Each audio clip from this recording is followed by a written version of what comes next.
জনমিলো পিয়াহৰ পানী টুপিও নাই হাবি বন উদং হ'ল নদ নদী শুকাই গ'ল জীৱৰ কি হ'বনো বিলাই এই সময়তে কিয় জনমিলো পিয়াহৰ পানী টুপিও নাই হাবি বন উদং হ'ল নদ নদী শুকাই গ'ল জীৱৰ কি হ'বনো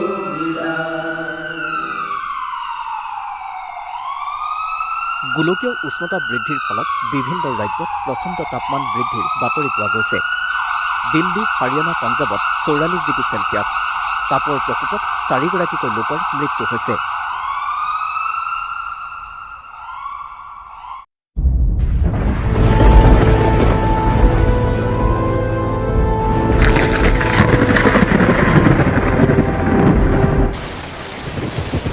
প্ৰবল শিলাবৃষ্টি আৰু ধুমুহাৰ ফলত আজি কেইবাখনো ঠাইত বিস্তৰ ক্ষতিসাধন হয়।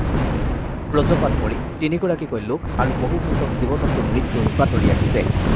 বতৰ বিজ্ঞান কেন্দ্ৰৰ জাননী মতে আগন্তুক দুদিনত আৰু প্ৰবল ধুমুহা বৰষুণৰ সম্ভাৱনা আছে।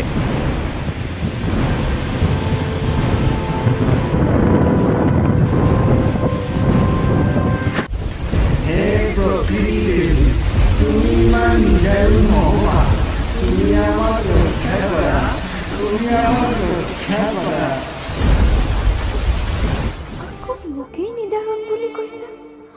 মোৰ এই বিধ্বংসীকাৰী ৰূপৰ স্ৰষ্টা তোমালোক মানৱ জাতি। ইয়াৰ বাবে দায়ী তোমালোক। গছ গছনি পাহাৰ পৰ্বত নদ নদী সকলো তোমালোক মানৱ জাতিয়ে নিজৰ নিজৰ স্বাৰ্থৰ বাবে যধে মধে ব্যৱহাৰ কৰি মোৰ ওপৰত অত্যাচাৰ চলাইছা। এই মানৱ দানৱৰ তাণ্ডৱ আৰু কিমান চলাবা? মোৰ কষ্টৰ কথা কাহানিও অনুভৱ কৰিছা? কৰা নাই, এতিয়া কৰা নাই। মোৰ সকলো জহি খহি গ'ল। চাৰিওফালৰ নিৰ্মম অত্যাচাৰত মই শেষ হৈ গ'লো।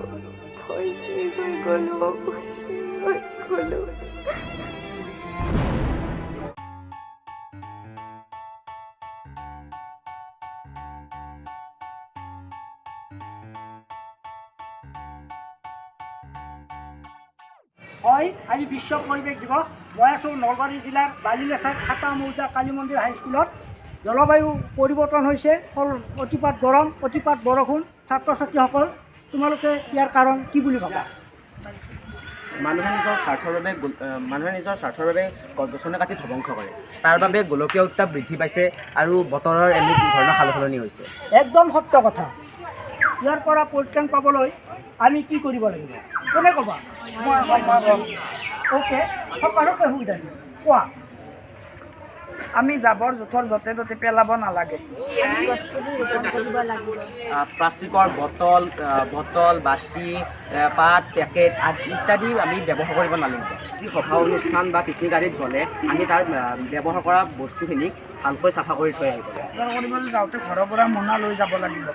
আমি প্লাষ্টিক ব্যৱহাৰ বন্ধ কৰিব লাগিব। গছ পুলি ৰোপণ কৰিবই লাগিব। আমি প্লাষ্টিক ব্যৱহাৰ বন্ধ কৰিবই লাগিব। আমি প্লাষ্টিক বন্ধ কৰিব লাগিবই লাগিব। গছ পুলি ৰোপণ কৰিব লাগিবই লাগিব।